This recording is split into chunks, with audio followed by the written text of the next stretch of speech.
What is it that makes Star Wars so endlessly captivating? Is it the hum of lightsabers clashing in the dark, the sweeping space battles where entire fleets collide in flashes of fire and light, or perhaps the timeless wisdom of the Jedi that resonates like an ancient echo through the galaxy? Those things matter, of course, but they are not the whole story. What truly keeps fans returning decade after decade is the mystery, the hidden depth, the sense that beneath every line of dialogue and every scene, there is something more waiting to be uncovered. For generations, fans have dissected these films, piecing together clues, debating motives, and spinning out theories that turn the saga into a puzzle as much as a story. From the enigma of Darth Vader's true origins to the shadowy purpose of the Sith, these mysteries have sparked endless what-ifs, and some of those questions have evolved into elaborate theories that don't just challenge what we think we know about Star Wars, they transform it entirely. That is where we are headed. We are diving headfirst into the most compelling fan theories from a galaxy far, far away. The theories that force you to stop, tilt your head, and wonder if maybe, just maybe, this was part of George Lucas's plan all along. From the playful but surprisingly persuasive notion that Jar Jar Binks was secretly a Sith Lord, to the unsettling possibility that Emperor Palpatine himself engineered Anakin Skywalker's very existence, there is no shortage of twists that could completely change how you see this saga. So whether you're the kind of fan who casually watches the films on a Sunday afternoon, or the kind who can recite the Jedi Code by memory and quote obscure lines from the Clone Wars animated series, sit back and get ready. These are the theories that will bend your mind, reshape your understanding, and maybe even make you believe that Star Wars has always been more than it seemed. Let's begin with a theory that refuses to die, a theory that walks the line between the absurd and the ingenious, a theory that has ignited heated arguments in forums, podcasts, and late-night conversations ever since it first appeared. We're talking about the legend, the myth, the fan-favorite conspiracy, Darth Jar Jar. At first glance, it sounds ridiculous. The very idea seems like parody. Jar Jar Binks, the goofy, clumsy Gungan who stumbles through battlefields and annoys audiences with his voice, secretly a master manipulator and a Sith Lord, it feels impossible. But the more closely you look at the evidence, the less laughable it becomes. Consider his role in the grand story. Jar Jar is introduced in The Phantom Menace as a bumbling outcast who falls into the larger conflict almost by accident. Yet, by Attack of the Clones, this supposedly clueless fool has ascended to the Galactic Senate itself, representing Naboo in Padme Amidala's absence. And it is Jar Jar, of all people, who proposes granting Chancellor Palpatine emergency powers, an act that changes the course of the galaxy forever. One vote, one suggestion, and the Republic begins to collapse into the Empire. Why him? Why would someone with no political experience, no real wisdom, no grasp of galactic affairs be placed in such a critical role? And why would he propose such a monumental decision? If you believe the theory, this wasn't incompetence, it was precision. A move orchestrated by someone who knew exactly what he was doing. Then there are his uncanny survival skills. Jar Jar should not make it through half the situations he finds himself in. He trips, he falls, he blunders across battlefields, and yet every accident seems to turn in his favor. During the battle on Naboo, his clumsiness somehow results in disabling droids and triggering explosives at exactly the right moments. What looks like luck could, if viewed through another lens, be control. The careful use of the Force to steer outcomes while maintaining the appearance of chaos. Even smaller details fuel the theory. In The Phantom Menace, when Jar Jar faints in fear during the underwater chase with the massive sea creatures, another, even larger beast suddenly appears to save them. And when Jar Jar wakes, he casually smacks his lips, almost as if pleased with what just happened. Was this pure slapstick comedy, or the subtle sign of someone manipulating events with dark abilities, controlling the creatures around him? And then there's persuasion. We see how susceptible the Gungans are to the Jedi mind trick when Qui-Gon Jinn convinces Boss Nass to help Naboo. Now, recall Jar Jar in the Senate, awkwardly stumbling through a speech to grant Palpatine unchecked power. His words are hardly inspiring, yet the Senate agrees. How? Could Jar Jar have been weaving the same kind of subtle force manipulation, nudging thoughts, bending wills, influencing entire assemblies without anyone realizing? Supporters of the theory take it further. They suggest that George Lucas may have originally intended Jar Jar to be revealed as a dark mastermind, but after the backlash against the character in The Phantom Menace, the idea was quietly abandoned. Lucas himself has said that Jar Jar was meant to play a much larger role in the trilogy than what we ultimately saw. If he had been unmasked as a villain, it would have redefined the entire prequel saga. Think about it. The Sith thrive on deception. They hide in plain sight, mask their true nature, and manipulate others while pretending to be harmless. What better disguise than a clown? What better cover than the galaxy's most foolish character? If Darth Jar Jar were real, then beneath the clumsy stumbles and exaggerated voice was a calculating predator who helped engineer the fall of the Republic itself. And that is what makes this theory so captivating. It flips everything we thought we knew upside down. It asks us to rewatch those films not as slapstick comedy, but as masterful misdirection. If it is true, Jar Jar Binks is not comic relief at all. He is one of the most dangerous figures in Star Wars history, a Sith Lord hiding in the shadows, laughing behind a mask of foolishness as the galaxy falls into darkness. This is where the fun begins. What was once dismissed as comic relief or even the trilogy's most irritating character has been reimagined by fans as something far more sinister. Instead of a bumbling sidekick, Jar Jar Binks is viewed by some as a hidden mastermind who subtly manipulated events that would lead to the downfall of the entire galaxy. While we may never know if this was ever part of George Lucas's plan, the fan theories that support this interpretation are compelling. Jar Jar's unusual luck, his uncanny ability to escape disaster, and most importantly, his pivotal role in granting emergency powers to Palpatine all suggest that there may be more to him than meets the eye. But Jar Jar's reimagining isn't the only dark reinterpretation of the Star Wars saga. Another theory, one far more chilling, centers on Emperor Palpatine himself and his possible role in creating Anakin Skywalker. The idea is unsettling that Anakin was not the child of prophecy, not the miraculous chosen one destined by the Force, but rather the product of deliberate Sith manipulation. Revenge of the Sith only hints at this possibility, but the pieces line up in a way that makes it hard to ignore. There are simply too many strange coincidences surrounding Anakin's birth to dismiss outright.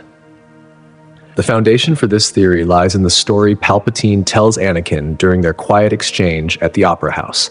He speaks of Darth Plagueis, his old master, who possessed such mastery over the dark side that he could prevent death and even create life itself by manipulating the midichlorians, the microscopic organisms that connect all living beings to the Force. Palpatine's tone during this tale is sly, almost conspiratorial, as if he's revealing more than just a legend. He never outright says it, but the implication is clear. He knows how this power works, and he may have used it. That possibility reframes one of the most enigmatic lines in The Phantom Menace. When Qui-Gon Jinn asks Shmi Skywalker about Anakin's father, she quietly admits there was none. Anakin simply was. For years, audiences interpreted this miraculous birth as proof that Anakin was the chosen one, the Jedi's savior, born to bring balance to the Force. But what if his conception wasn't divine at all? What if it was orchestrated, not by the Force, but by a Sith Lord bent on shaping the galaxy's future? If Palpatine truly influenced the midichlorians within Shmi Skywalker to spark life, then Anakin's very existence was part of a grand design. He would not be a savior born of prophecy, but a weapon forged in secret, destined to become the Sith's greatest asset. It would make his story even more tragic. Not a hero who strayed from the light, but a pawn in a plan that had been moving into place long before he ever drew breath. Clues across the prequels seem to support this darker interpretation. From the moment Palpatine meets Anakin, he shows a keen interest in the boy, treating him as if he already knows his potential. His guidance is subtle, almost fatherly in Attack of the Clones, before tightening its grip in Revenge of the Sith, where his manipulation becomes complete. If Palpatine truly created Anakin, this connection would run deeper than mentorship. It would be paternal. Anakin would not just be his apprentice. In a twisted sense, he would be his creation. That makes Anakin's devastating fall all the more tragic. His destiny, shaped from conception, was never his own. His unparalleled strength in the Force, his unnaturally high midichlorian count, his struggles with attachment and fear. Every step of his journey could be seen as evidence of a design engineered by the dark side. He was crafted to be the ultimate Sith apprentice, the perfect heir to Palpatine's legacy. And yet, the Skywalker lineage complicates this story even further. If Anakin was truly born of Sith influence, then the Skywalker bloodline itself carries the shadow of that creation. The family's ongoing battle with the light and the dark would not be coincidence, but the inevitable result of its very origin. Their struggle, generation after generation, becomes not just a fight against temptation, but a quest to break free from the chains of a destiny woven by the Sith. While the films never confirm this theory, it resonates because it adds such profound weight to Anakin's arc. If Palpatine was responsible for his birth, then Anakin's final act of redemption in Return of the Jedi becomes infinitely more powerful. By turning on his master, destroying him, and saving his son, Anakin wouldn't simply be fulfilling a prophecy.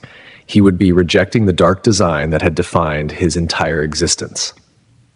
In that moment, he wouldn't just restore balance to the Force. He would finally claim his life as his own. Whether fact or fan speculation, the theory forces us to look at the saga in a darker, more layered way. Palpatine may not have left us explicit proof, but his fascination with Anakin, his knowledge of life-creating power, and the mysterious circumstances of Anakin's birth all fuel the possibility.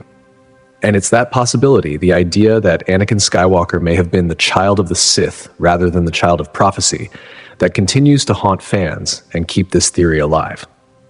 Let's talk about Palpatine, the ultimate manipulator of the galaxy, and explore a theory that takes his darkness to an entirely new level. Imagine for a moment that he wasn't just the mastermind behind Anakin's fall to the dark side, but that he was also directly responsible for the death of Padme Amidala. According to this theory, Palpatine siphoned Padme's life force to fuel Anakin's transformation into Darth Vader.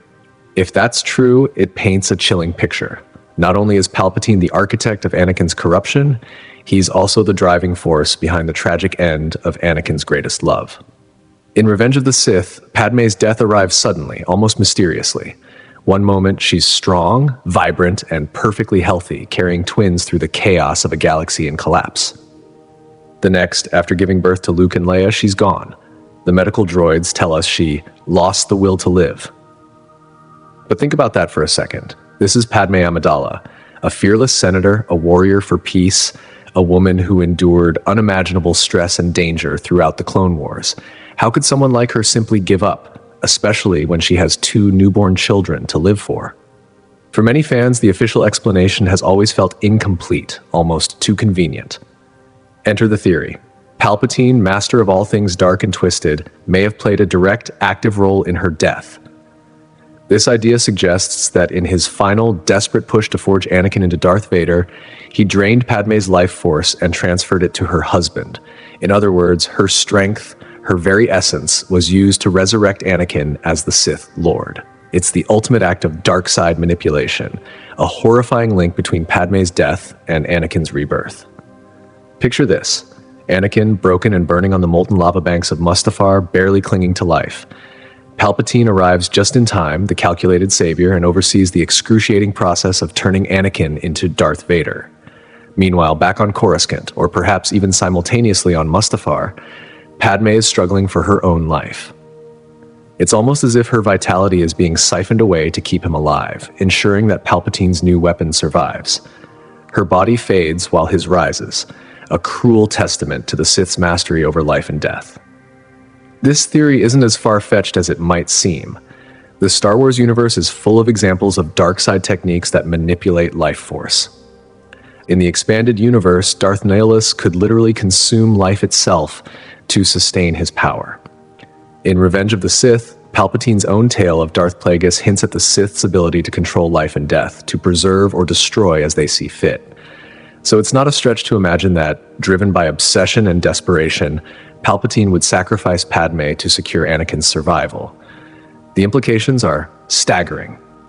If Palpatine drained Padme's life force to keep Anakin alive, her death was not the tragic result of heartbreak or despair. It was a deliberate act of Sith calculation. Her final moments were not simply about losing the will to live. They were the dark centerpiece in Palpatine's plan, turning Anakin's love and loyalty into fuel for the dark side. This perspective also changes the nature of Anakin's transformation into Vader. If his survival is directly tied to Padmé's death, then every step he takes as Darth Vader is tainted by a horrifying reality. The love of his life had to die for him to be reborn. He is both victim and unwitting participant in her demise, bound forever to the consequences of Palpatine's manipulation. What we thought was heartbreak alone now becomes a horrifyingly calculated orchestration of power, corruption, and loss. In the end, it's a dark, twisted testament to Palpatine's genius and his cruelty.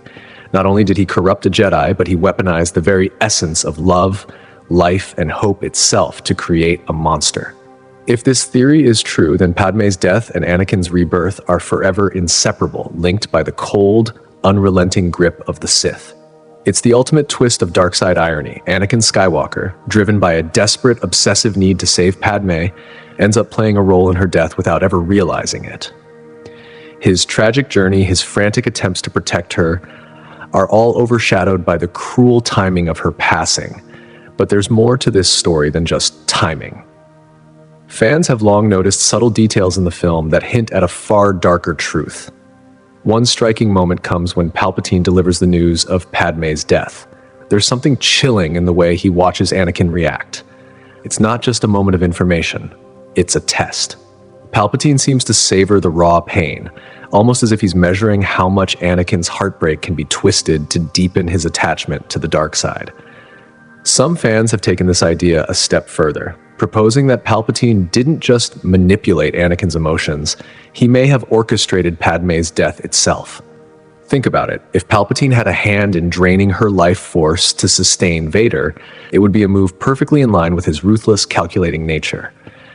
Throughout the prequels, Palpatine shows us time and again that no scheme is too bold, no atrocity too great if it brings him closer to ultimate power, whether that's igniting a galaxy-wide war, orchestrating the Jedi Purge, or bending lives to his will. In this context, Padmé's death transforms from a tragic consequence of grief and fear into a meticulously executed act of Sith manipulation. If this theory is true, it reshapes the story of Anakin's fall entirely. No longer is Padmé's death simply the result of his own choices. It becomes an instrument of the dark side, a final, devastating push that seals his transformation into Darth Vader. The tragedy intensifies. Anakin wasn't just failing to save her. He was unknowingly marching toward the exact outcome the Sith desired, losing both Padmé and his own soul. Whether or not Palpatine literally drained her life, the very notion adds layers of depth to the Star Wars saga. Padmé's death is no longer a vague medical mystery. It becomes a testament to Palpatine's cunning, a deliberate act of cruelty designed to twist Anakin's love, hope, and desperation into the fuel that completes his corruption. And speaking of gut-wrenching moments, let's linger on another one from Mustafar. Obi-Wan Kenobi's decision to leave Anakin alive. After a brutal, emotionally charged duel, we might expect Obi-Wan to deliver the final blow, to end the life of his former friend and stop the nightmare in its tracks. But he doesn't. He leaves Anakin, burning and broken, on that volcanic slope. At first glance, it might seem like mercy or sheer hesitation, but there's a theory suggesting something far deeper. Obi-Wan may have been guided by the prophecy of the Chosen One. From the beginning, Qui-Gon Jinn discovered Anakin and believed he was destined to bring balance to the Force. Even after Qui-Gon's death, Obi-Wan inherits that belief, tempered by skepticism but never fully abandoned. He may have sensed that, despite the horrors Anakin had committed, the Force still had a role for him, a larger purpose that extended beyond this moment of pain and betrayal. In sparing Anakin, Obi-Wan wasn't just showing mercy. He was placing his faith in the prophecy, trusting that the Force had a plan that could not be cut short by a single duel. The scene itself is heartbreak in motion. Obi-Wan's voice cracks as he whispers, "You were my brother, Anakin. I loved you." The weight of loss, love, and betrayal hangs in every syllable. Yet he restrains himself. He doesn't strike. He walks away, leaving Anakin to the flames. Some might see it as indecision, others as despair. But from the perspective of the prophecy, it's a deliberate, almost courageous act of hope. Killing Anakin then and there would have destroyed any chance of him fulfilling his destiny. By leaving him alive, Obi-Wan preserves the possibility of redemption, the thread that ultimately allows Anakin to return to the light and fulfill his fate by defeating Palpatine. In this light, the duel isn't just a tragic ending to a friendship. It's a pivot point in a cosmic story, a moment where the will of the Force asserts itself over personal grief. Obi-Wan's choice reflects the depth of his connection to the Force, the faith he maintains even as the galaxy falls into chaos. Years later, in A New Hope, when he tells Luke that Vader is more machine than man, twisted and evil, the words sound harsh, but perhaps there's a glimmer of something else: hope. Obi-Wan never fully gives up. Training Luke, preparing him to face Vader, he acts with the knowledge that the next generation may be the key to completing the prophecy. Obi-Wan's character, seen through this lens, becomes even more remarkable. He embodies patience, faith, and adherence to the Force, even in the darkest moments. His decisions, painful as they are, show a commitment not to vengeance, but to the greater destiny of the galaxy. Every choice, from sparing Anakin to guiding Luke, is in service of the balance the prophecy promised. Viewed together, these threads, Palpatine's manipulations, Padmé's tragic fate, and Obi-Wan's restrained mercy, reveal a narrative that is far more intricate, poignant, and morally complex than it might seem on the surface. Anakin's story is one of love, loss, and manipulation, but also of faith, destiny, and redemption. The dark and light are intertwined in ways that make every decision matter, every action resonate, and every loss feel like it was part of a much larger, inevitable design. From his early training under Master Quan to his heartbreaking decision on the Death Star, Obi-Wan Kenobi's journey with Anakin Skywalker has always been layered with complexity. But what if his actions weren't driven solely by heartbreak or personal attachment? What if, beneath the surface, Obi-Wan was guided by a profound sense of duty, not just to Anakin, but to the prophecy itself? When Obi-Wan left Anakin alive on Mustafar, he wasn't abandoning his former apprentice. Instead, he was leaving him in the hands of destiny, allowing whatever path the Force had chosen for the Chosen One to unfold. If this perspective holds true, it doesn't just explain Obi-Wan's actions in that fiery, tragic moment. It reshapes our understanding of his entire relationship with Anakin. He wasn't merely a heartbroken mentor watching his friends succumb to darkness. He was a true believer, trusting that the Force would ultimately restore balance, no matter how painful the journey might be. This interpretation adds a deeply tragic yet hopeful dimension to Obi-Wan's choices. Even as he walked away from Anakin, even as he mourned the loss of the friend he once knew, he held on to a thread of hope. His departure wasn't a surrender. It was an act of faith in the Force, a recognition that sometimes the hardest decisions are also the most necessary. In this light, Obi-Wan's choice on Mustafar becomes more than a personal moment of anguish. It becomes a defining act in the saga of the Chosen One. By leaving Anakin alive, he kept the prophecy alive, allowing the Force to continue its mysterious, often painful work of restoring balance to the galaxy. Turning now to another legendary figure, the idea that Mace Windu survived his fall in Revenge of the Sith is a theory that refuses to fade away. For many fans, it's almost impossible to accept that one of the most formidable Jedi in the galaxy could simply vanish in such a sudden, brutal way. Mace Windu wasn't just any Jedi, he was a master of Vapad, a lightsaber form that channels both light and dark side energies, giving him an edge over nearly any opponent.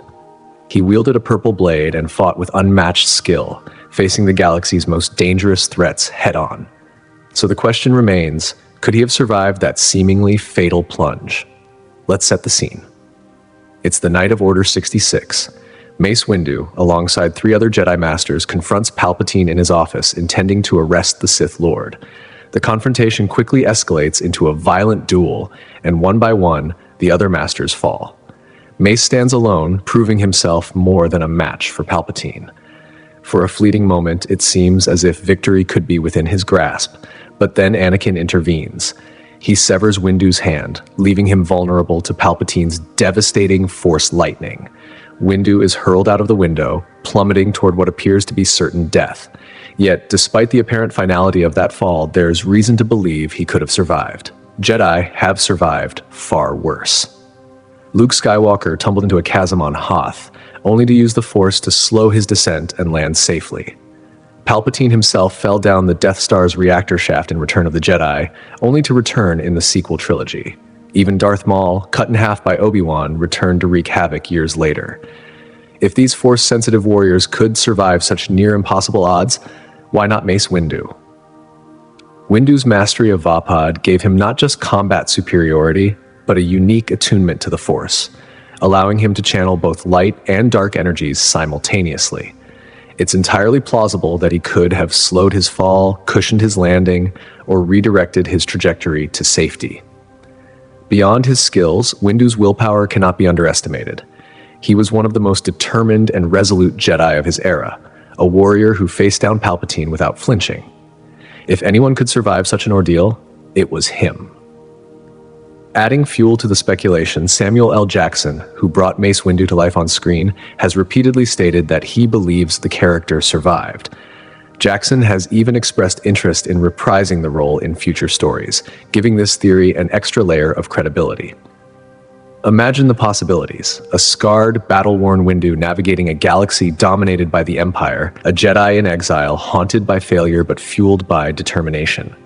Would he hide, like Obi-Wan and Yoda, or bide his time, plotting a return to confront the remnants of the Empire?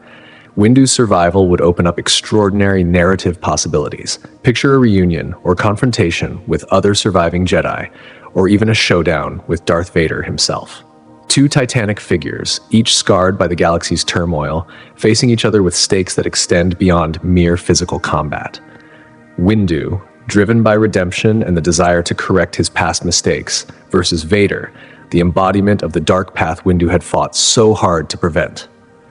Such a confrontation would carry immense emotional weight, offering not only spectacle, but a deep exploration of the choices, failures, and resilience of these iconic characters. In both cases, Obi-Wan leaving Anakin alive and the potential survival of Mace Windu, we see the Force's mysterious hand at work. These are moments where personal choices intersect with destiny, where sacrifice and resilience shape the course of the galaxy. They remind us that Star Wars isn't just about battles or lightsabers. It's about faith, hope, and the relentless, often painful path toward balance. Mace Windu was always different from the other Jedi. While many celebrated Anakin's talent and charisma, Wu saw something darker, something unpredictable lurking beneath the surface. He was one of the few who didn't shy away from warning others about the danger Anakin posed, constantly cautioning that such power, if left unchecked, could be catastrophic. His final words to Anakin, spoken just moments before betrayal, carried a bitter, almost tragic irony. He is too dangerous to be left alive. Little did he know, had he somehow survived, Wu would one day face the consequences of his own judgment. It raises a fascinating question. If Mace Windu had lived, would he cling stubbornly to his old ways, rigid in his strict interpretation of the Jedi Code? Or would exile, isolation, and time to reflect have softened him, opening the door to a deeper understanding of the Force, its balance, and the very nature of light and dark? Of course, the theory that Mace Windu survived is far from simple. For decades, fans have scoured every corner of the Star Wars saga, from the original trilogy to the sequels, even the animated series like The Clone Wars and Rebels, and have found no trace of him. If he did survive, he did so extraordinarily well, vanishing even more completely than other Jedi who endured the Purge, like Obi-Wan or Yoda. Perhaps Wu, recognizing the sheer depth of the Empire's reach, made a conscious decision to disappear entirely, biding his time in isolation until the moment came when he could make a meaningful difference. The timing of his return would be pivotal. Imagine Wu stepping back onto the galactic stage during the height of the rebellion against the Empire. His experience, wisdom, and unique perspective could offer critical guidance to the Rebel Alliance, helping shape strategies that others might overlook. Alternatively, if he survived into the era of the New Republic, he could become a mentor to Luke Skywalker, providing crucial insight into the mistakes of the old Jedi Order and offering guidance that might prevent history from repeating itself. Mace Windu's survival wouldn't just be a fan service resurrection. It would create profound narrative ripples throughout the galaxy. It would challenge both the remnants of the Empire and the fledgling Jedi, creating a story where past failures continue to echo, where lessons of loyalty, judgment, and power remain painfully relevant. Wu's character has always been defined by strength, honor, and an unflinching commitment to justice. A surviving Windu would allow the saga to explore themes of redemption, resilience, and the limits of personal conviction in ways we've never seen before. The thought of Mace Windu, scarred but unbroken, lingering in the shadows, adds a spark of hope to the darkness of the Jedi's fall. It reminds us that even in the bleakest moments, there is a chance for survival, for redemption, and for change. The fight is never truly over. Now consider R2-D2, the unassuming astromech who, for decades, has been a constant companion to heroes and legends alike. On the surface, R2-D2 appears to be nothing more than a loyal droid, a helpful sidekick who gets the job done at the right moment. But when you examine his actions closely, a compelling possibility emerges. R2-D2 might have been a covert hero all along, quietly shaping the course of galactic history.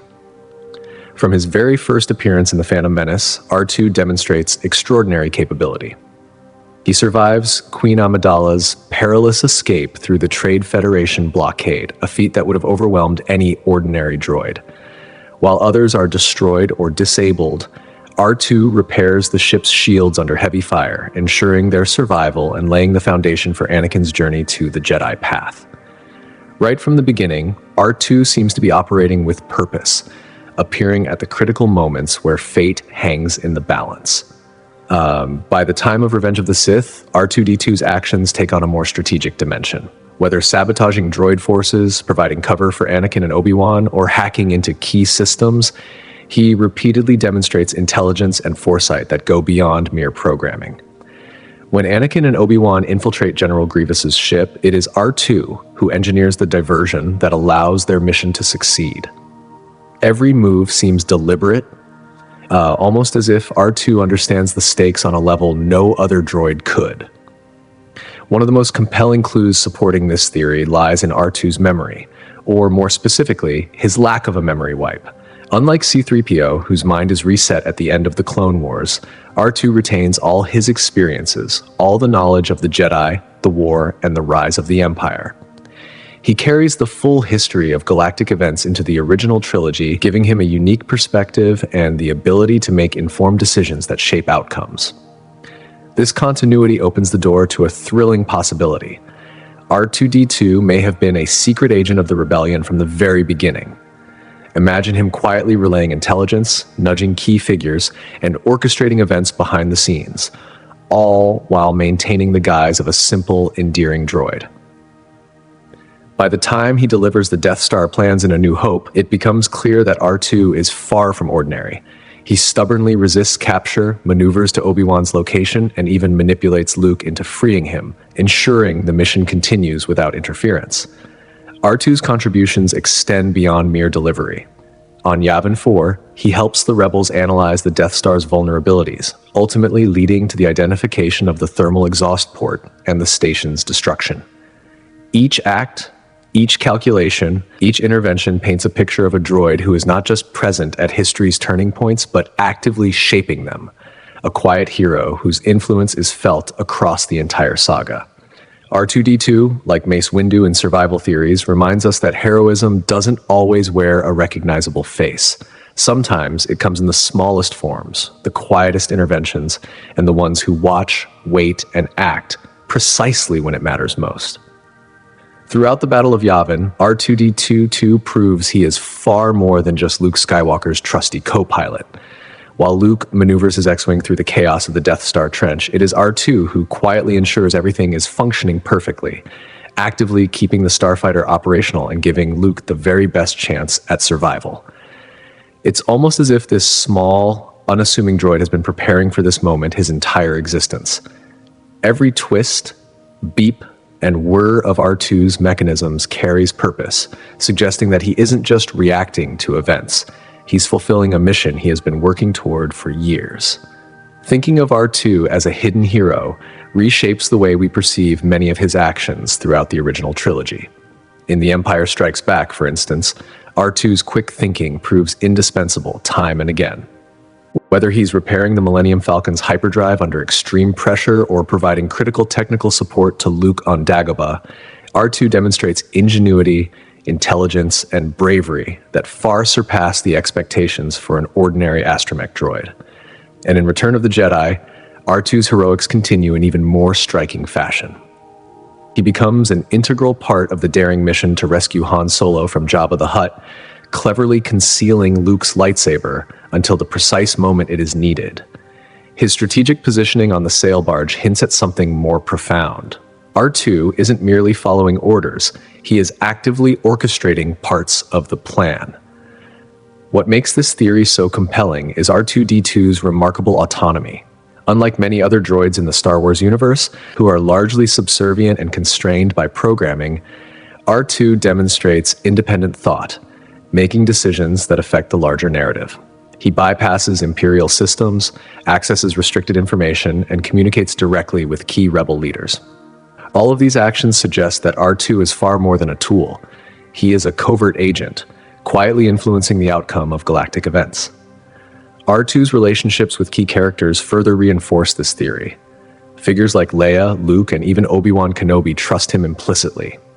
Obi-Wan, in particular, treats R2 as more than a droid. He is a confidant, a member of the inner circle, privy to secrets and strategies critical for the success of the rebellion. Unlike C-3PO, who is often kept in the dark, R2 consistently knows more than he reveals, appearing at the right place at the right time to provide indispensable assistance. If we accept the idea that R2-D2 was a covert hero from the beginning, it adds a fascinating layer of depth to the Star Wars saga. One of the most unassuming characters in the galaxy is, in fact, one of its greatest heroes. His actions were never random acts of bravery. They were deliberate, purposeful, and crucial to the rebellion's fight against the Empire. He delivers messages, disables enemy defenses, guides the heroes, and provides the technical edge they need to succeed. R2 is not merely a sidekick. He is an agent of hope, a silent guardian who shaped the course of galactic history. This perspective also reframes R2's relationship with the Skywalker family. He wasn't just a loyal companion or comic relief. He was a tireless protector, working behind the scenes to ensure the downfall of the Sith and the ultimate triumph of the rebellion. From the Clone Wars to the Galactic Civil War, R2-D2 is present at nearly every major event, his involvement hinting at a level of importance and influence far beyond what is visible on the surface. He is perhaps the most underestimated hero of the saga. Similarly, the idea that Qui-Gon Jinn foresaw Anakin's transformation into Darth Vader, and even embraced it as part of a larger plan, adds another rich layer to the Star Wars narrative. Qui-Gon, often seen as the wise yet stubborn maverick of the Jedi Order, may not have been naive or overly confident in Anakin's potential. Instead, he may have understood that Anakin's journey through both light and dark was essential to fulfilling the prophecy of the Chosen One. From his very introduction in The Phantom Menace, Qui-Gon is portrayed as a Jedi deeply attuned to the living force, guided by intuition and spontaneity rather than rigid dogma. This connection to the living force allows him to trust his instincts and take bold risks even when those choices clash with the Jedi Council's decisions. Qui-Gon is defined by his sense of purpose and his willingness to challenge established norms if he believes it aligns with the Force's greater will. This theory suggests that Qui-Gon saw more in Anakin than raw potential. He recognized the darkness as well as the light within him. Anakin's extraordinary connection to the Force carried both the promise of incredible good and the risk of catastrophic danger. But rather than fearing the darkness, Qui-Gon saw it as an integral part of the balance the prophecy demanded. Anakin's fall was not a deviation from destiny. It was a necessary step toward fulfilling it. One of the most compelling pieces of evidence for this theory is Qui-Gon's insistence on training Anakin despite the Council's serious concerns. From their first meeting on Tatooine, Qui-Gon is unwavering in his conviction that Anakin is the Chosen One, willing to stake his own credibility and reputation to ensure the boy's training begins, even defying the Council to make it happen. Qui-Gon's actions suggest foresight, courage, and a profound understanding of the Force that stretches far beyond conventional Jedi thinking. In both cases, whether it's R2-D2 as a hidden hero or Qui-Gon as a visionary mentor, these theories highlight a recurring theme in Star Wars. Heroism and wisdom often manifest in the most unexpected forms. The saga is not only about the obvious battles between light and dark, but also about the subtle, intelligent, and selfless acts that shape the galaxy's destiny. R2 and Qui-Gon remind us that true heroism is sometimes quiet, sometimes unseen, but always profoundly impactful. Qui-Gon Jinn's determination is far more than just stubbornness or personal conviction. It is a window into the depth of his perception, a subtle but powerful signal that he sees something in Anakin Skywalker that no one else can, or perhaps no one else dares to see. There's a sense that Qui-Gon's intuition is attuned to the Force in a way that transcends the rigid dogma of the Jedi Council. Could it be that, even sensing the darkness that lay ahead, Qui-Gon understood that Anakin's path, dark and perilous though it might be, was essential for the Force to achieve true equilibrium? If we consider this, the meaning of Qui-Gon's final moments in The Phantom Menace takes on an entirely new resonance. As Qui-Gon lies mortally wounded at the hands of Darth Maul, his final request to Obi-Wan isn't casual. It is a plea steeped in urgency, conviction, and profound foresight. Train Anakin.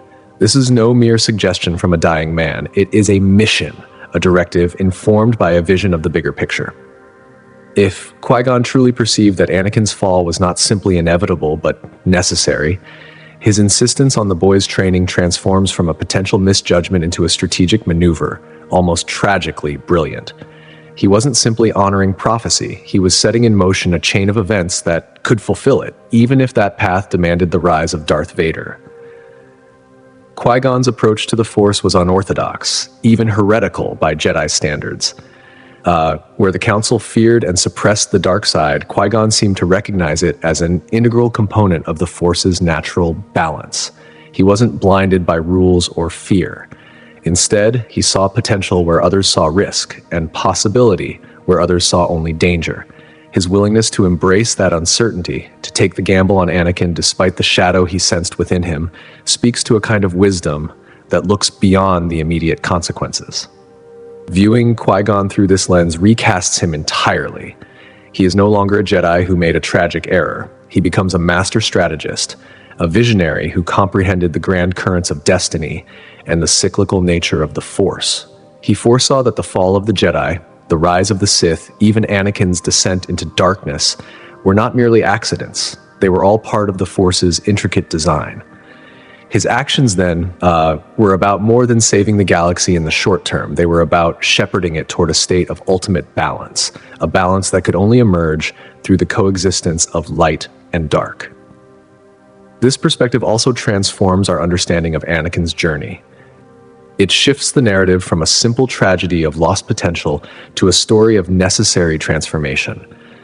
Anakin's evolution into Darth Vader, seen through this prism, is not a deviation from destiny, but a vital step toward it. His experiences, both harrowing and corrupting, are essential to the eventual restoration of balance. By embracing both the light and the dark, Anakin becomes the living embodiment of equilibrium, a process that could only be completed through the full spectrum of the Force's power. Qui-Gon's willingness to defy the Council, often interpreted as stubbornness or reckless faith, suddenly reads differently. He was acting not out of arrogance or defiance, but from a profound, almost prophetic understanding of the Force's will. He operated on intuition and vision, guided by destiny rather than rules, and perhaps, in some hidden way, he foresaw the trajectory that Anakin would follow. Even after death, Qui-Gon's connection to the Force continued to deepen.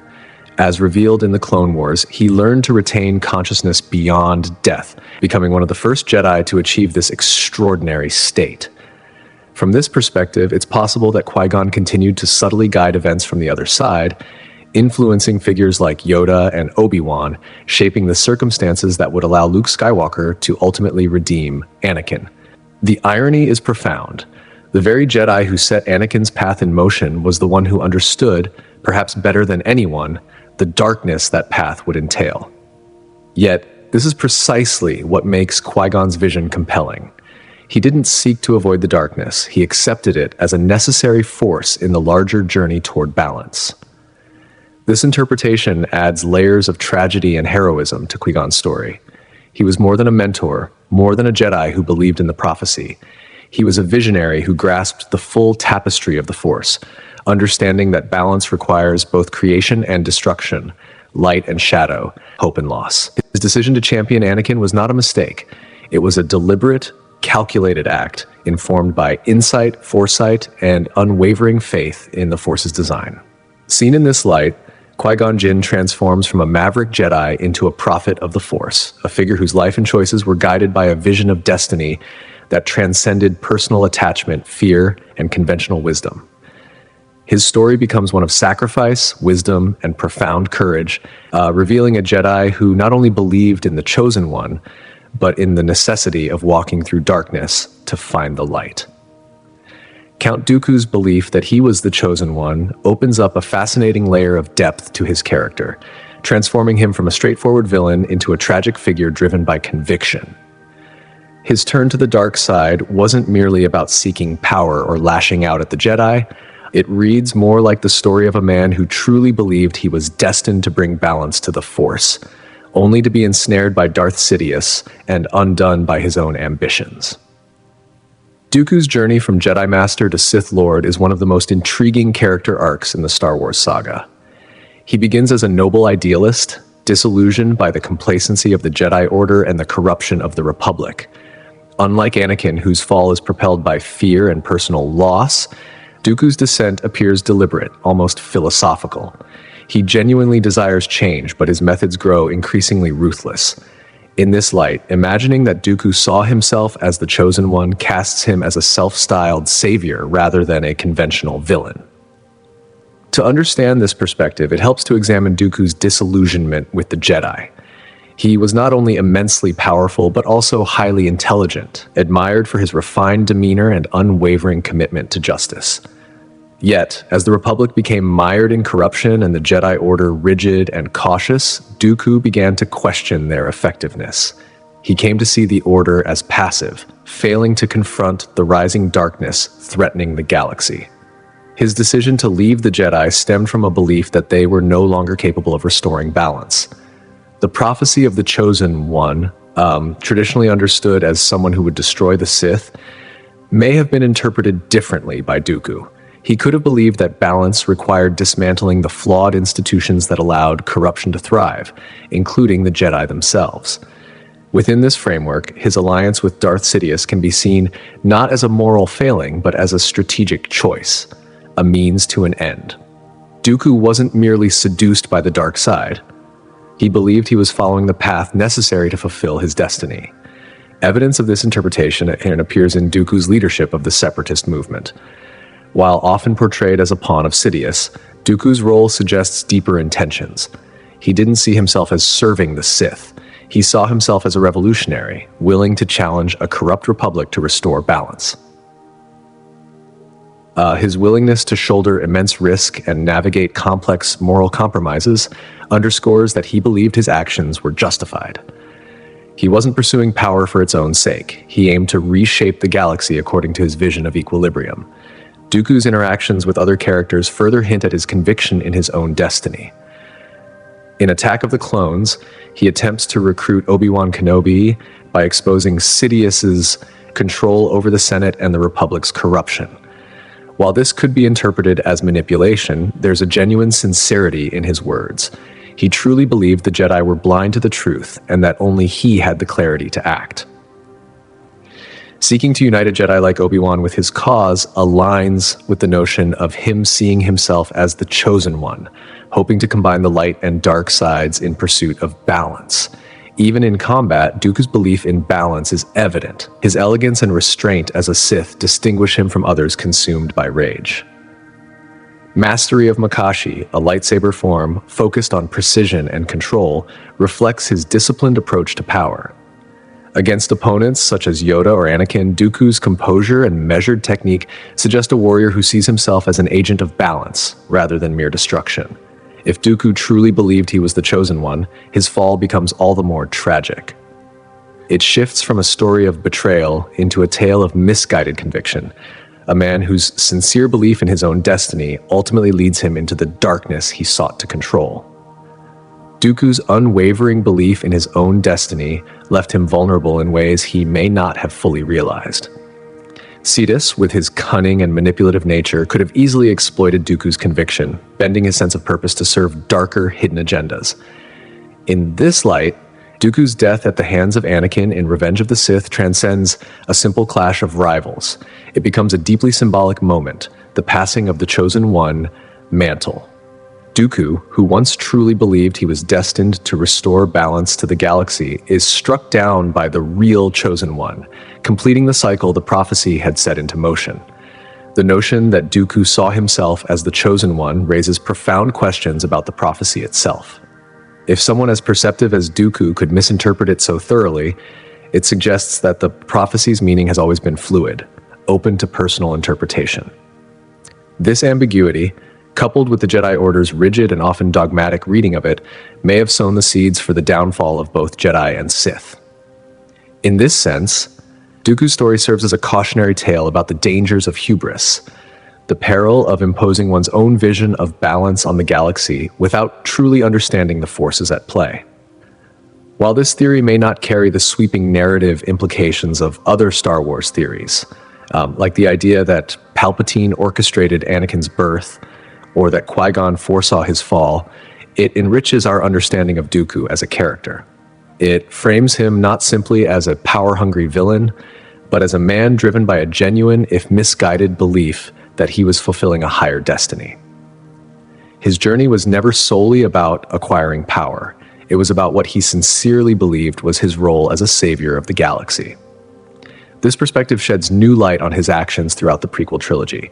Dooku is a man motivated not by petty ambition, but by a profound sense of purpose, even if that purpose ultimately led him into darkness. In this context, Dooku's defeat at the hands of Anakin is not just a plot point. It becomes a moment of tragic clarity. It is the instant when Dooku's misguided belief in himself as the Chosen One is shattered and the prophecy returns to its intended path. His alliances with figures like Sidious become less a betrayal and more a reflection of his pragmatic approach to achieving what he believed was necessary change. He was a visionary who mistook the shadow for the light, a tragic figure whose downfall is as poignant as is inevitable. Ultimately, the theory that Dooku saw himself as the Chosen One does not rewrite the saga, but it does give his character a richer texture. He evolves from a simple Sith apprentice into a tragic hero of his own story, prideful, ambitious, and flawed in his interpretation of destiny. It is a deeply human tale of misjudgment, ambition, and the limits of one's understanding, all set against the sweeping backdrop of the eternal struggle between light and dark. Similarly, the idea that Yoda could have defeated Emperor Palpatine in Revenge of the Sith yet chose not to, offers a fascinating reinterpretation of their iconic duel. Rather than viewing Yoda's retreat as failure, this perspective casts it as a deliberate, strategic decision, one informed by a vision far beyond the immediate conflict. It paints Yoda not just as a master of lightsaber combat and the Force, but as a tactician who understood the long game, the survival of the Jedi and the ultimate fulfillment of the prophecy. The duel itself is one of the prequel trilogy's most intense moments. Set against the grandeur of the Senate chamber, Yoda confronts the newly anointed Emperor, the architect of Order 66. Every move, every Force push is a clash not just of skill, but of ideology. The battle is breathtaking, Yoda demonstrating astonishing agility, strength, and mastery of the Force. And yet, when he is blasted off a Senate podium, he retreats, declaring, "Failed, I have." At first glance, it seems a clear defeat, a Jedi Grandmaster bested by the raw power of a Sith Lord. But viewed through this lens, Yoda's retreat is no failure. It is a calculated choice, one rooted in foresight and wisdom. He recognized that direct confrontation, however heroic, would not secure the future he sought. His withdrawal preserves his strength, protects the knowledge of the Jedi, and allows the prophecy to unfold as it must. This theory elevates Yoda's actions from tactical withdrawal to a profound act of strategic patience, underscoring the depth of his understanding and the weight of his responsibility as the guardian of the galaxy's future. Together, these reinterpretations of Dooku and Yoda deepen our appreciation for the prequel era. They reveal layers of complexity in characters often reduced to archetypes, showing how ambition, belief, and foresight shape the destiny of the galaxy in ways both tragic and necessary. Let's dive into the idea that Yoda, one of the most legendary Jedi to ever walk the galaxy, could have actually defeated Palpatine at multiple points throughout the saga. Yoda's reputation as a master of the Force is unmatched. His feats are nothing short of extraordinary, lifting an entire X-Wing out of the murky swamps of Dagobah, effortlessly deflecting Sith lightning, and taking on some of the most formidable dark side users, including Count Dooku. His lightsaber skills are legendary, fluid yet precise, and his connection to the Force is profound. All of this makes it entirely plausible to imagine a scenario in which Yoda could have emerged victorious in a one-on-one duel against Palpatine. Consider their duel in the Senate chamber. It was a fierce, evenly matched battle where Yoda wasn't just surviving, he was actively pressuring Palpatine, even managing to disarm him for a fleeting moment, catching the Sith Lord off guard. That instant alone speaks volumes. Yoda wasn't merely keeping pace with Palpatine, he was testing him, pushing him, forcing him to rely on cunning and environmental manipulation to maintain his edge. The very pods Palpatine hurls at Yoda are more than just objects. They symbolize the corrupt political power Palpatine wields across the galaxy. Yoda, in contrast, relies solely on his mastery of the Force, his skill and ingenuity to maneuver and counter, even when the odds seem stacked against him. This duel makes it clear that Yoda was far from overpowered. He remained an incredibly formidable opponent, capable of holding his own against the most powerful Sith the galaxy had ever seen. So why then does he choose to retreat? The answer lies not in Yoda's physical capabilities, but in his strategic mind and his understanding of the broader galactic picture. By the time of this confrontation, the Empire already dominates the galaxy. The Jedi Order has been decimated, and Anakin Skywalker, once the galaxy's hope, has fully embraced the dark side as Darth Vader. Yoda knows that even if he defeated Palpatine in that very moment, the galaxy's balance wouldn't be restored, nor would the Jedi Order be rebuilt overnight. Palpatine's reach extends far beyond the Senate chamber. His grip on the galaxy is political, social, and psychological. A victory for Yoda in battle wouldn't undo decades of systemic corruption and devastation. Yoda's retreat is also an act of hope. As one of the last remaining Jedi, he understands that survival is critical, not just for himself, but for the future of the Jedi and the Force itself. By going into exile on Dagobah, he preserves the chance to train the next generation, particularly Luke Skywalker, who holds the potential to fulfill the prophecy of the Chosen One. This is classic Yoda, thinking not in terms of immediate wins, but in terms of the long game. He recognizes that true balance requires patience, planning, and the cultivation of hope through others. The prophecy itself weighs heavily on his decisions. Yoda knows that the Chosen One is meant to destroy the Sith and bring balance to the Force. Even after Anakin falls, Yoda may believe there is still a role for him in fulfilling that destiny. By allowing Palpatine to live, Yoda sets the stage for a future confrontation where Anakin has the chance to redeem himself. His retreat is not surrender, it is strategic, a deliberate move to ensure that the larger plan of the Force can play out. When Yoda utters, "Failed, I have," at the end of the duel, he is not merely admitting his own defeat. He is mourning the collapse of the Jedi Order, acknowledging a failure that began long before the Senate confrontation, and recognizing the need for a new approach. This moment underscores his humility and wisdom. Throughout the saga, Yoda is consistently portrayed as contemplative and deeply aware of the limitations of power. His retreat is not weakness. It is a testament to his understanding that brute strength alone cannot restore balance to a galaxy teetering on the brink of darkness.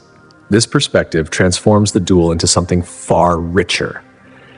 Yoda is no longer simply a character who was defeated by Palpatine. Instead, he becomes a master strategist, one who chooses patience over pride, foresight over impulsive action. Even in his darkest moment of apparent failure, Yoda is thinking several steps ahead, ensuring that the Force's ultimate will can unfold. His withdrawal preserves hope, creates opportunity, and protects the future chance for redemption, ultimately setting the stage for Luke Skywalker to rise as the new hope for the Jedi. Seen through this lens, Yoda's actions gain new depth. They reveal a Jedi who prioritizes the larger vision over immediate triumph, whose wisdom allows him to act not only in the present but for the countless possibilities of the future. His retreat from Palpatine is less an act of defeat and more a masterful, deliberate choice that reflects his unwavering commitment to the prophecy, the Force, and the enduring hope of the galaxy itself. This theory adds an even richer dimension to Yoda's character, highlighting the layers of complexity that make him one of Star Wars' most compelling figures.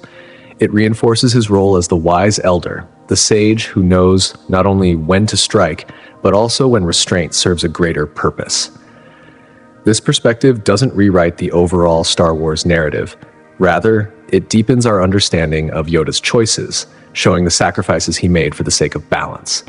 In this light, Yoda's decision in Revenge of the Sith becomes less a moment of defeat and more a display of profound wisdom, a deliberate, strategic move that preserves the possibility of the Jedi Legacy's revival and ultimately allows the prophecy surrounding Anakin Skywalker to unfold.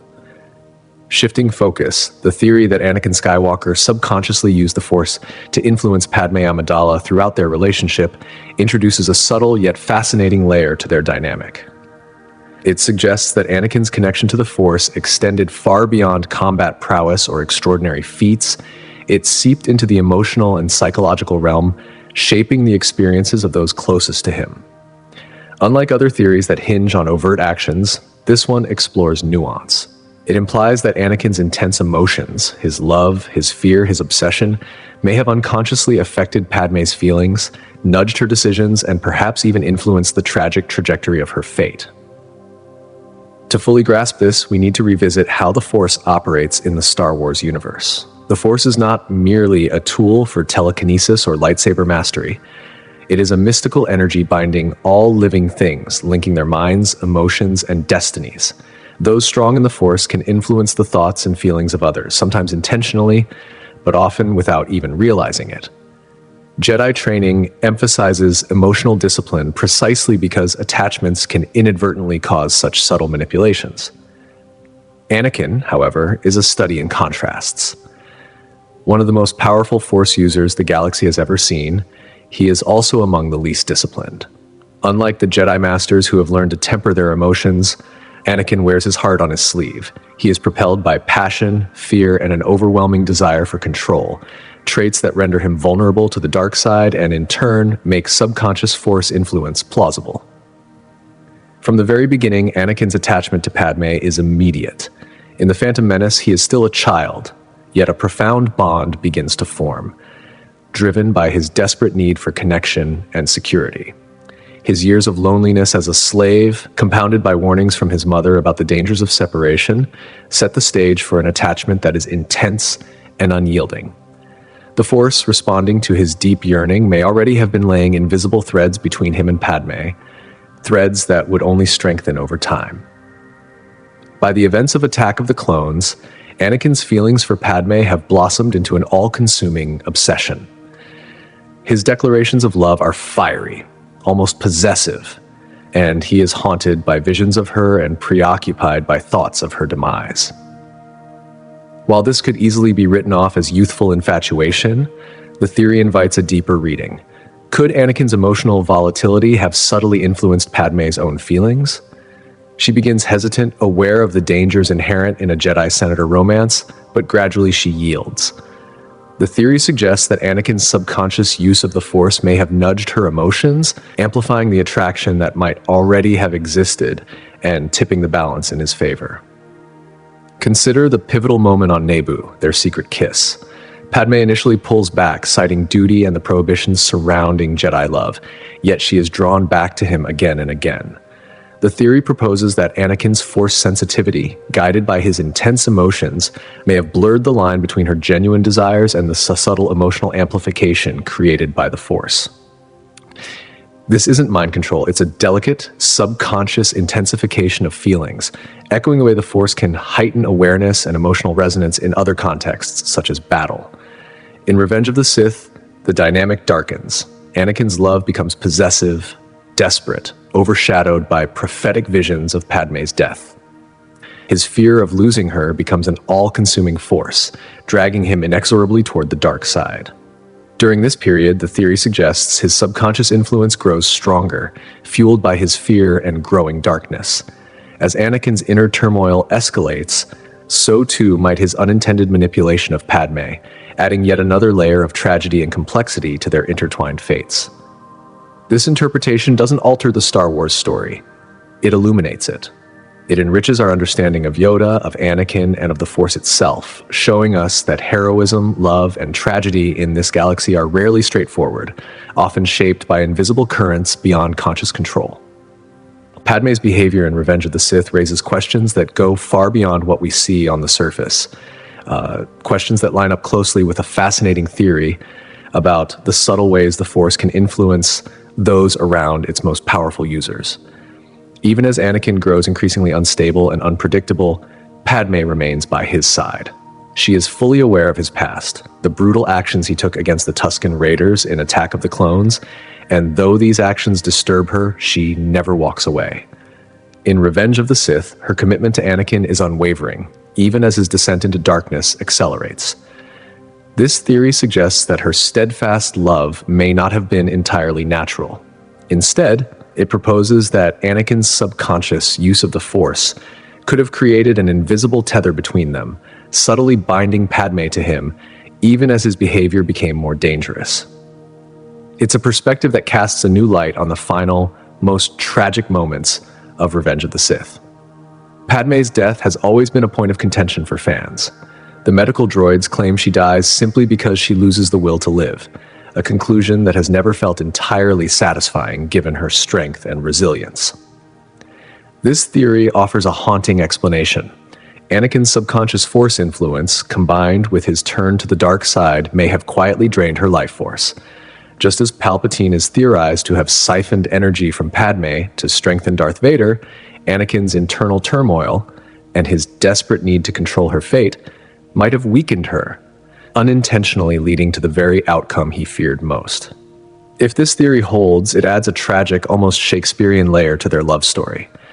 It suggests that their relationship was not entirely organic, but was, at least in part, shaped by the dark side itself. Anakin's love for Padme, while genuine, was inseparable from his inability to manage his emotions and the unconscious ways he wielded the Force. Padme's love, in turn, becomes more complex. Was it completely her own, or was it influenced, even subtly, by the overwhelming Force presence of the man she loved? This interpretation doesn't diminish her agency.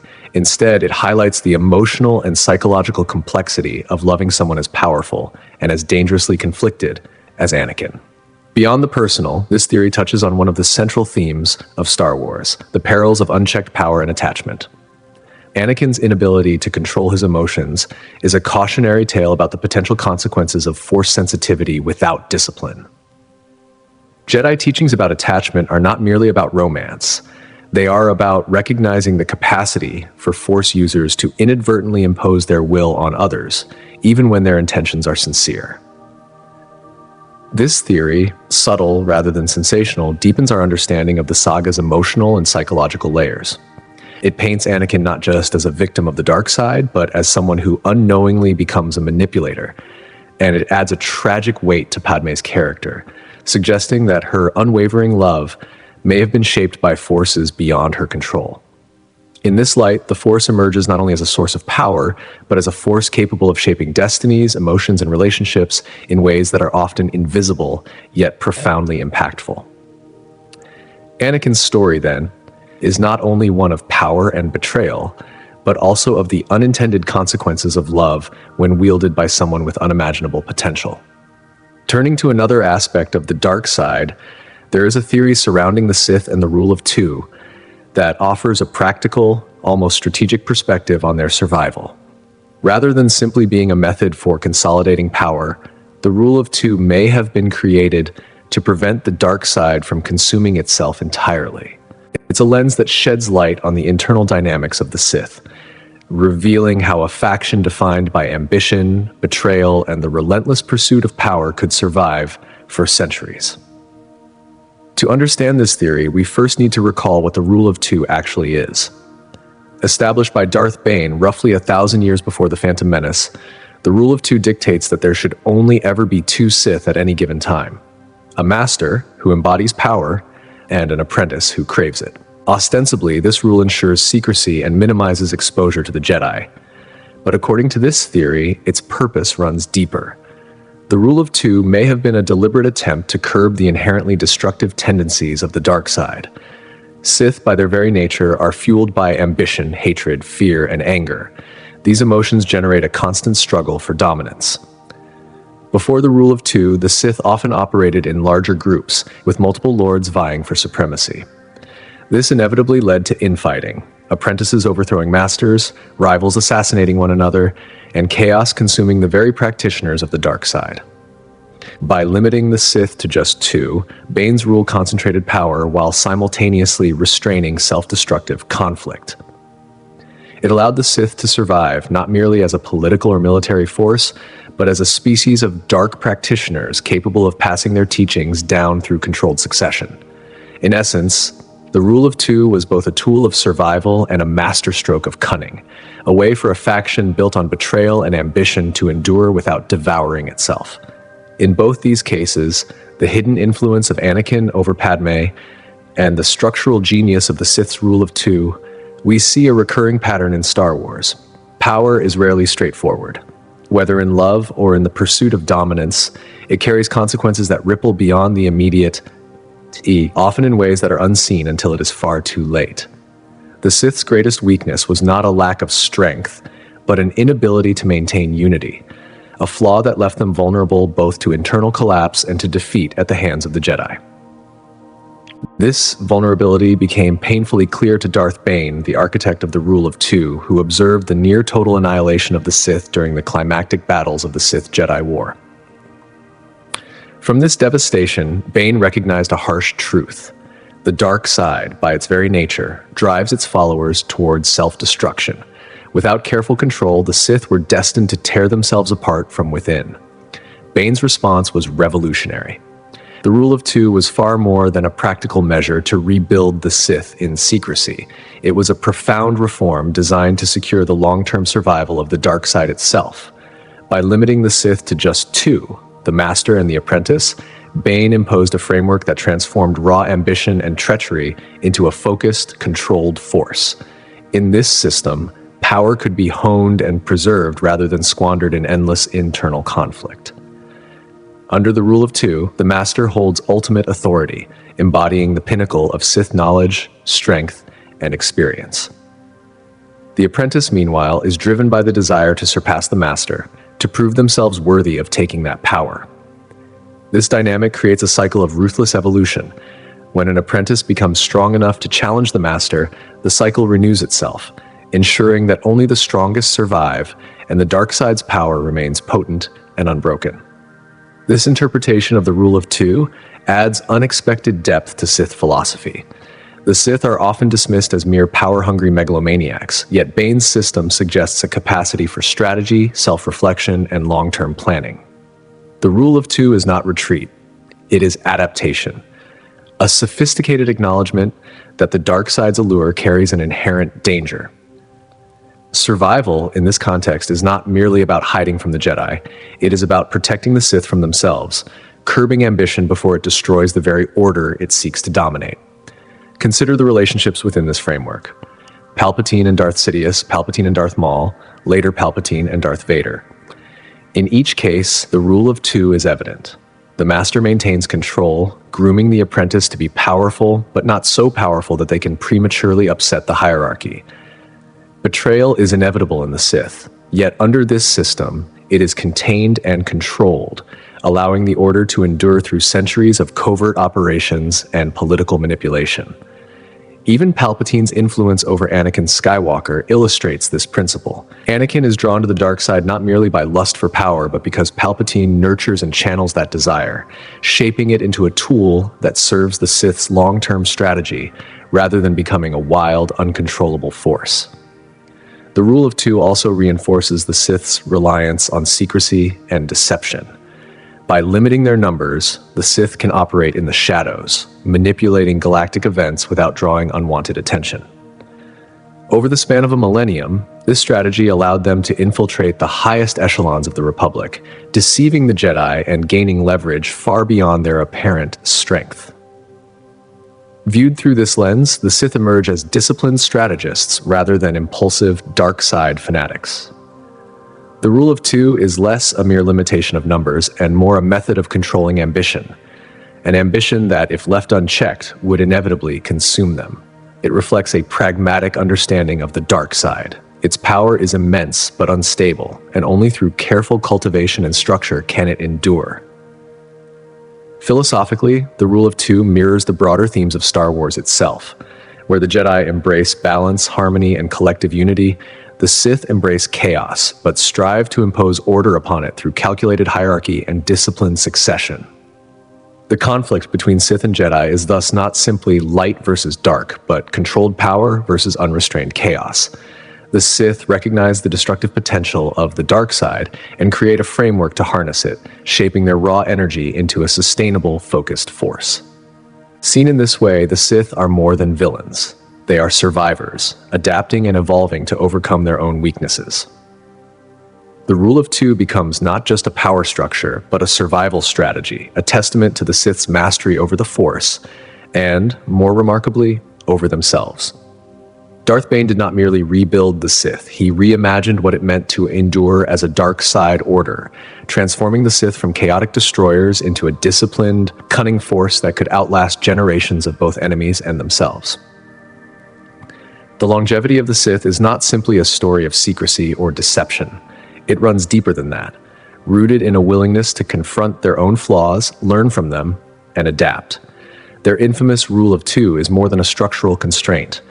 It is a testament to their resilience. It is what allows the Sith to endure across centuries, surviving even when the Jedi believe them to be long extinct. This perspective may not have the immediate spectacle of theories suggesting that Palpatine drained Padmé's life force, or that Darth Jar Jar was secretly pulling strings as a Sith Lord, but it offers something far more practical, an explanation for how the Sith maintained influence across generations. It speaks to their strategic brilliance, their deep understanding of the dark side, and their uncanny ability to adjust to changing circumstances. The Sith are not merely power seekers, they are survivors. They are tacticians who impose order on chaos, even if doing so means limiting their own numbers and ambitions. In this light, the rule of two is less a limitation and more a safeguard, a way to prevent the dark side from consuming itself. It does not radically rewrite the Star Wars story, nor does it rely on dramatic twists. Instead, it offers a grounded interpretation of Sith philosophy, one that highlights their careful management of ambition to ensure survival and dominance. The Sith are not blindly hungry for power. They are methodical, calculated, and ruthlessly pragmatic. Moving from philosophy to machinery, consider the Death Star. Conventional wisdom presents it as a terrifying instrument of control, a superweapon designed to instill fear across the galaxy. But what if its purpose was even more insidious? What if, beyond terror, the Death Star was a calculated tool to protect the Sith's monopoly on the dark side itself? Palpatine, ever the master manipulator, could have conceived the Death Star not just as a weapon of rebellion suppression, but as a means of eliminating potential rivals, other Force-sensitive beings who might challenge his supremacy. This theory adds a strategic dimension to the Empire's ultimate weapon. The Death Star becomes more than a symbol of tyranny. It becomes a preemptive safeguard, a way to obliterate threats before they even arise. To understand this, we must consider the core motivations of the Sith. Unlike the Jedi who seek harmony with the Force, the Sith are obsessed with control. They crave power, they guard it jealously, and they are paranoid about any rivals who might attempt to seize it. History is littered with betrayals, often between master and apprentice. The rule of two, established by Darth Bane, was a direct response to this self-destructive cycle. Yet, even with such a rule, the threat of rogue Sith or ambitious dark side users persisted. The Death Star, with its planet-destroying capabilities, could be seen as the ultimate expression of that paranoia. On the surface, the superweapon enforces the Emperor's will through fear, keeping rebellious systems in check. But when you look closer, its strategic purpose is chillingly clear. It is capable of eradicating entire planets that might harbor Force-sensitive beings, Jedi in hiding, rival dark side practitioners, or even future rebels with the potential to wield the Force. It is a tool for preemptive destruction on an unprecedented scale. The sheer magnitude of the Death Star's power supports this interpretation. It is not just a tactical asset, it is a mechanism to eliminate any challenge to Sith dominance.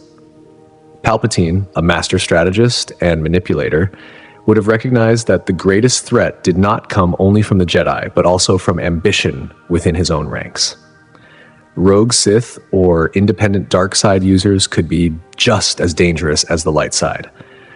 The Death Star ensures that no rival could survive to contest the Emperor's rule, consolidating the Sith's unchallenged position in the galaxy.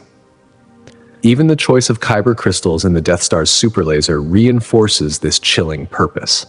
Kyber crystals, intimately attuned to the Force and powering lightsabers, are conduits of immense energy. When harnessed in the Death Star, they transform it from a technological marvel into an extension of the dark side itself, a weapon imbued with the Force, channeling its destructive potential in tangible, catastrophic form. The Death Star is not just a tool of oppression. It is a manifestation of Sith power, a physical embodiment of their strategic, ruthless, and preemptive control over the galaxy.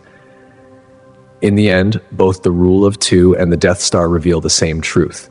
The Sith are not simply power-hungry or chaotic. They are survivors, strategists, and pragmatists, mastering not only the Force, but also the art of control, patience, and preemption.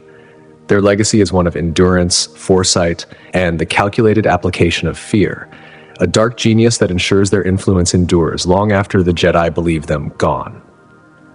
The Sith have always been obsessed with bending the natural order to serve their own ends. From the earliest days of their rise, their philosophy has been one of domination and control, and nowhere is this more evident than in the Death Star and its use of Kyber crystals. These crystals, naturally attuned to the Force, are meant to be conduits of power, instruments of connection, but in the hands of the Sith, they are corrupted, twisted into tools of unimaginable destruction. The Death Star transforms a living, Force-sensitive element into a weapon capable of annihilating entire worlds, a physical manifestation of the dark side's corruption of nature itself. Emperor Palpatine's ruthlessness is legendary throughout the saga. He is a master manipulator, willing to discard anyone, even those closest to him, if it advances his goals. We see this most clearly in his orchestration of Anakin Skywalker's fall to the dark side, carefully nudging and manipulating him to serve his own ambitions. And yet, Palpatine's vision doesn't stop there. He is always plotting ahead, always looking for the next threat, the next rival, even among his own allies. This is why he ultimately casts his eye on Luke Skywalker, envisioning a more powerful apprentice who could secure his grip on the galaxy.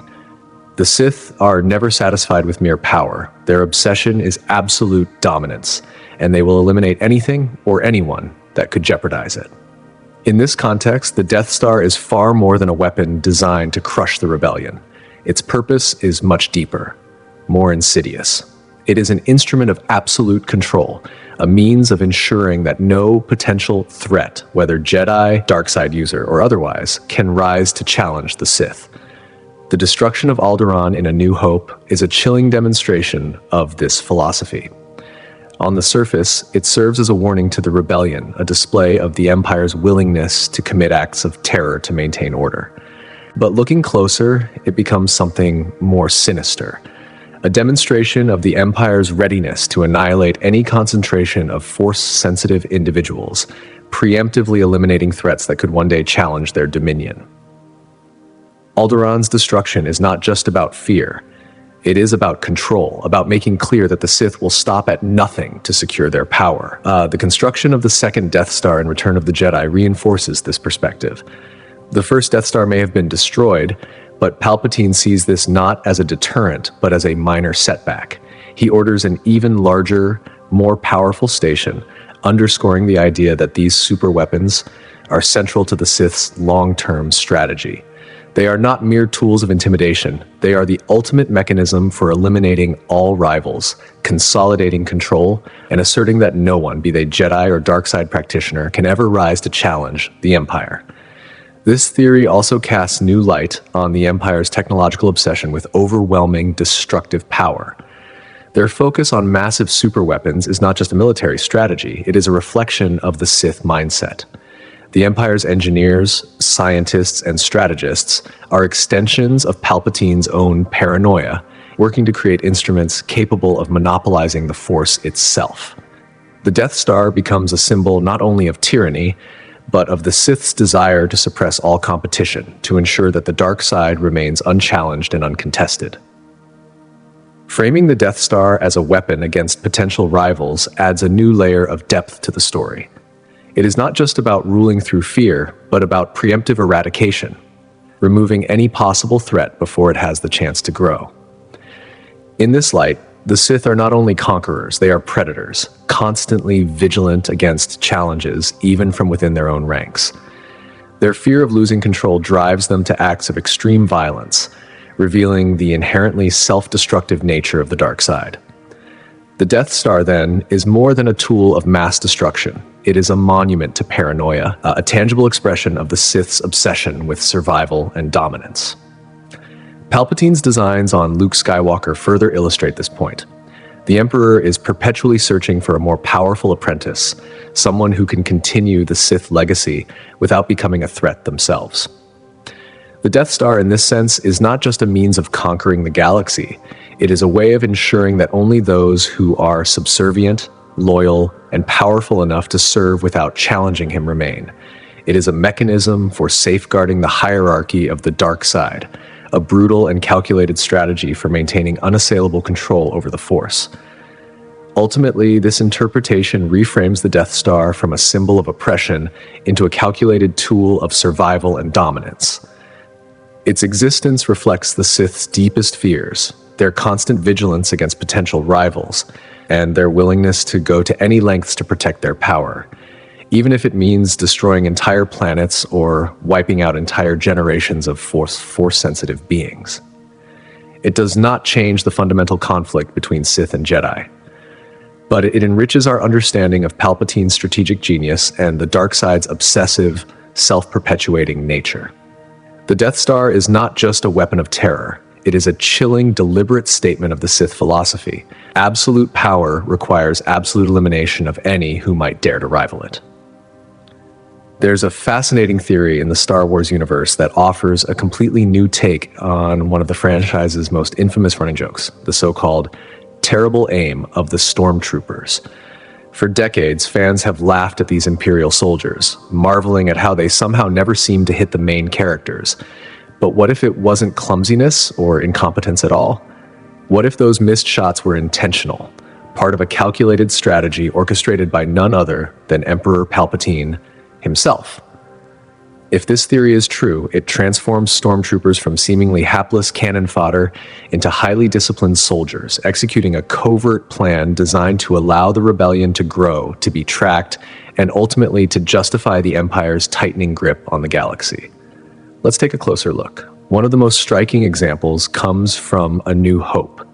After Luke, Leia, Han, and Chewbacca are captured on the Death Star, they manage to escape amidst a chaotic firefight with stormtroopers. They dash through corridors and somehow make it to the Millennium Falcon without a single blaster bolt hitting them.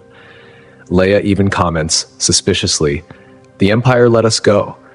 That single line hints at something deeper. Perhaps those misses were deliberate, Tease allowing the heroes to escape so the Empire could track their movements all the way back to the hidden rebel base.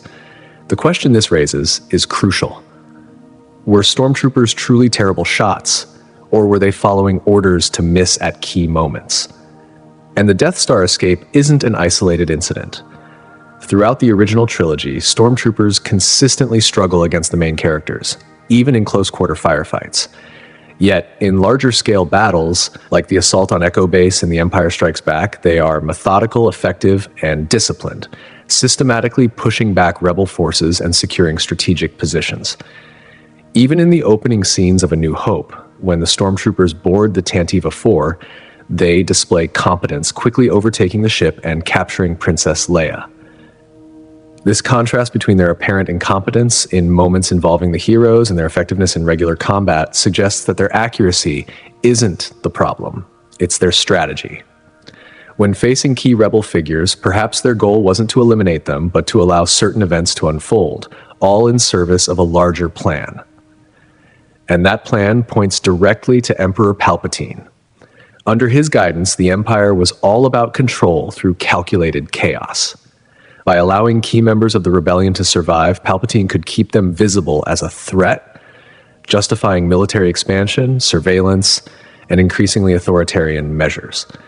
It aligns perfectly with his manipulative nature. He played both sides, used fear as a tool, and orchestrated events to ensure that every outcome served his rise to ultimate power. Throughout the saga, Palpatine's brilliance is clear. He orchestrates Anakin's fall, engineers the Clone Wars to weaken the Jedi, and manipulates the Senate's fears to consolidate his power. In this light, the rebellion, while genuine in its resistance, also serves a strategic purpose. By surviving and growing, the rebellion provides Palpatine with a convenient reason to tighten his control over the galaxy, turning his enemies into instruments of his own design. If stormtroopers were deliberately missing at critical moments, it becomes a perfect example of this controlled opposition. The Empire's soldiers, far from being bumbling, are following complex orders with precision. In the rigid hierarchy of the Empire, loyalty and obedience are paramount. If orders dictated that letting the rebellion's leaders slip away served a larger purpose, then the stormtroopers' apparent incompetence is actually a mark of discipline and allegiance. Consider the Millennium Falcon's escape from Hoth in The Empire Strikes Back. Despite the Empire's relentless pursuit, the heroes evade capture, and the story continues to build tension.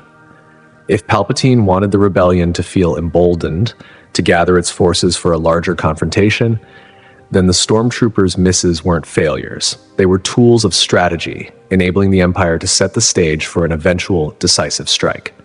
Viewed this way, every missed shot, every narrowly avoided blaster bolt, takes on new meaning. The stormtroopers are no longer just the punchline of a running joke. They become essential players in a grand, sinister game, loyal soldiers executing orders that are part of the Emperor's vast, manipulative design. What once seemed like careless incompetence transforms into a brilliant, calculated method of control, revealing that even the simplest elements of the Star Wars saga might be hiding layers of strategy beneath their surface. The final example comes from Return of the Jedi, during the climactic Battle of Endor. Here, the stormtroopers on the forest moon seem almost cartoonishly ineffective against the Ewoks, a small, seemingly primitive tribe of Stone Age warriors. On the surface, the Ewoks' victory is celebrated as a classic underdog triumph, a charming and unexpected twist in the saga. But some theorists suggest there might be more to it than meets the eye. What if the stormtroopers' infamous ineptitude wasn't just bad aim or poor training, but part of a much larger, more sinister strategy? Consider this. Emperor Palpatine deliberately allowed the rebel fleet to attack the second Death Star, fully aware that the battle would serve as bait, drawing Luke Skywalker into a trap. In this light, the stormtroopers' bumbling performance could be interpreted as a calculated element of the Empire's grand design, intended to lull the rebellion into a false sense of security. Their misses, their blunders, their comical struggles against the Ewoks might not have been mistakes at all, but carefully orchestrated maneuvers to ensure the rebels felt they were winning, right up until Palpatine could execute his plan to turn Luke. Of course, this theory doesn't apply universally. There are plenty of moments where stormtroopers are clearly trying to accomplish their missions, such as the capture of Princess Leia aboard the Tantive 4 or the pursuit of the escaping rebels on Cloud City. But these instances could be seen as exceptions to the broader pattern, moments when the Emperor's broader objectives didn't require them to miss intentionally. In battles where Palpatine wanted to manipulate key players or preserve the rebellion's strength for his own purposes, the stormtroopers' notorious poor aim starts to make more sense as a deliberate tactic rather than a simple failure of skill. If this theory holds true, it adds a remarkable layer of strategic depth to the Galactic Civil War. It suggests that the Empire's defeats weren't always straightforward. Even what appeared to be failures might have been components of a larger, meticulously planned game. The stormtroopers, long the butt of jokes and memes, are transformed in this view from clumsy soldiers into active agents of Palpatine's master plan. Soldiers willing to let their targets slip through their fingers when it served a grander purpose. That said, this idea does come with limitations. It doesn't entirely explain the widespread perception of stormtroopers as perpetually incompetent, even in moments where they clearly are trying to hit their targets. It assumes that Palpatine was willing to allow key rebel figures to survive, which fits with his manipulative nature, but isn't always obvious in his direct actions. It also requires us to believe that stormtroopers could consistently maintain this facade of ineptitude, even amid the chaos and unpredictability of battle. Yet despite these caveats, the theory encourages us to see the Empire and its soldiers in a more nuanced light, aligning perfectly with Palpatine's reputation as a manipulator who could use even his enemies as instruments to achieve his goals. Their missed shots aren't always accidental. They may be deliberate, subtle tools in the Emperor's broader strategy to maintain control over the galaxy. Viewed this way, the Galactic Civil War transforms from a simple story of good versus evil into a more intricate, calculated conflict. Each misfired blaster bolt, each so-called mistake, becomes part of a grand design. Stormtroopers, once dismissed as comic relief, emerge as essential players in Palpatine's scheme, executing his will even when it meant allowing their targets to escape. It's a reminder that in Star Wars, appearances can be deceiving, and the universe is far more layered than it seems. As we explore these mind-bending theories, it becomes clear that the galaxy far, far away is rich with hidden depths. From Palpatine's manipulations to the mysteries surrounding the creation of Anakin Skywalker, these ideas add layers of intrigue to a saga already overflowing with complexity. We begin to see familiar characters and events in a new light. Stormtroopers become strategic pawns rather than hapless soldiers. The Death Star is not just a weapon of terror, but potentially a tool designed to eliminate threats to the Sith's ultimate rule. Even Jedi like Qui-Gon Jinn and Yoda may have operated with an understanding of the Force and prophecy that allowed them to shape events in subtle but profound ways, sometimes making painful choices to allow the galaxy's story to unfold as it must. What unites all these theories is the recognition that Star Wars is not simply a tale of heroes and villains, good versus evil. It's a vast, intricate tapestry of choices, manipulations, and consequences that span generations. The Force, mysterious and omnipresent, threads through it all, guiding events in ways both obvious and hidden. These theories invite us to look closer, to question what we think we know, and to appreciate the deeper strategies and intentions at play in the galaxy's epic conflicts. Whether you are a diehard fan who has debated these ideas for years or someone encountering them for the first time, they remind us of the depth and richness of George Lucas's creation. Star Wars is a universe of endless possibilities, layered mysteries, and stories that continue to captivate and surprise. There is always more to discover, more to question, and more to appreciate in the sprawling mythos of the galaxy far, far away. As we close this journey through some of the most compelling and thought-provoking Star Wars theories, one truth shines through. The Force binds everything together. In the same way, these stories, theories, and revelations connect every corner of the saga, often in ways we may never comprehend. But that's the magic of Star Wars. In a galaxy this vast and complex, the search for hidden meanings, secret truths, and unanswered questions is a journey that never truly ends. May the Force be with you, always.